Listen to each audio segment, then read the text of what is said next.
सबसे पहले तो मैं कहना चाहूँगा शिक्षा मंत्री जी को कोई गंभीर नहीं लेता है। और कल उनका डिमांड पे जिस प्रकार से रिप्लाई था, शिक्षा के अलावा फॉरेस्ट पे बोले हैं, मेडिकल पे बोले हैं, पंचायती राज पे बोले हैं, होम पे बोले हैं, सब डिपार्टमेंट पे बोले हैं, लेकिन एजुकेशन किस प्रकार से मजबूत हो, अच्छी शिक्षा हम बच्चों को दें, उस पे नहीं बोले। शिक्षा मंत्री का तो विवादों से गहरा नाता है, कुछ ना कुछ ऐसा बोलते रहते हैं रोजाना कि अखबारबाजी उनकी होती रहे, लेकिन एजुकेशन पे कभी नहीं बोलते। आज भी क्या बोले हैं मेरी जानकारी में नहीं है, पर मैं समझता हूं एजुकेशन पे तो नहीं बोले होंगे।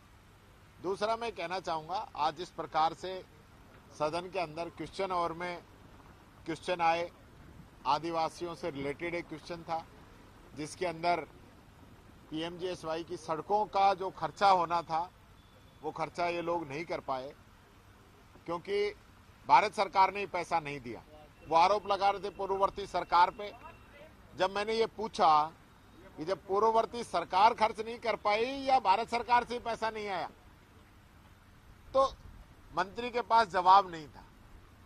और इसी प्रकार से जो हॉस्टल्स हैं, हॉस्टल्स के अंदर कैडर बनाने का काम हमने ही शुरू कर दिया था। तो आप पिछले 1.5 वर्ष से क्या कर रहे हो? आज भी आप कह रहे हो फाइनेंस में भेजेंगे, इसकी अनुमति लेंगे, तो फिर इसका मतलब तो आपने 1.25 साल में कुछ किया ही नहीं। जो काम हम छोड़ के गए थे वहीं का वहीं है। इसी प्रकार से यूडीएच मंत्री जी से जब मैंने पूछा कि आप पंचायत राज ये नगर निकाय के चुनाव कब तक कराएंगे, तो उन्होंने इसको नवंबर तक कराने के लिए कहा है। लेकिन मुझे लगता नहीं, क्योंकि जब जो माननीय सदस्य ने उनसे क्वेश्चन पूछा कि आपकी तैयारी क्या है, आपके पास इतनी मशीन है नहीं है, तो मंत्री जवाब नहीं दे पाए। और यही नहीं, जो सरपंच बने थे, सरपंचों का कार्यकाल पूरा हो गया, उन पंचायतों में सरपंचों का कार्यकाल बढ़ाते हुए उनको प्रशासक लगा दिया।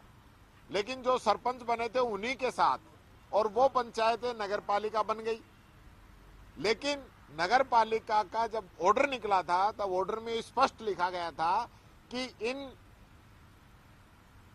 चेयरमैन का जो कार्यकाल है, जब तक नया निर्वाचन नहीं हो जाएगा, जब तक इनका कार्यकाल रहेगा। तो आपने वो ऑर्डर तो कैंसिल कर दिया। पंचायती राज विभाग ने तो उनको प्रशासक लगा दिया, लेकिन यूडीएच ने उनको नहीं लगाया। तो कितना अंतर है दोनों विभाग के अंदर, ये बात मैंने यहाँ पे रखी। हालांकि खर्रा साहब जवाब देने में एक्सपर्ट हैं, तो उन्होंने कह दिया कि पंचायती राज ने अपने हिसाब से कर दिया, हमने अपने हिसाब से कर दिया, पर ये हिसाब चलने वाला नहीं है। सरकार एक है।